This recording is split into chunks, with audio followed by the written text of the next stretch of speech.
Tatlong bagong shows aabangan sa ABS-CBN drama unit na Dreamscape Entertainment ngayong taon. Narito ang tatlong bagong teleserye ng ABS-CBN ngayong 2025 na tiyak na aabangan ng mga kapamilya. Number 1, ang It's Okay to Not Be Okay Philippine adaptation.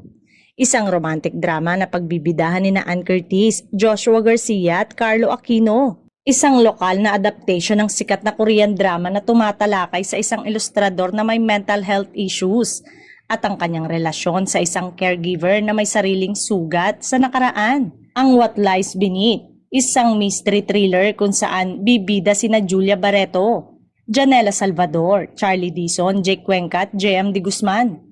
Isang serye na puno ng lihim at intriga kung saan ang mga karakter ay nahaharap sa mga madilim na aspeto ng kanilang nakaraan at kasalukuyan.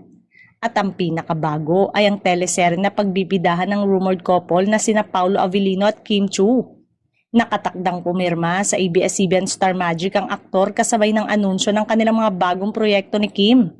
Huling nagtambal ang dalawa sa telebisyon sa What's Wrong with Secretary Kim at ang sa big screen naman na My Love Will Make You Disappear.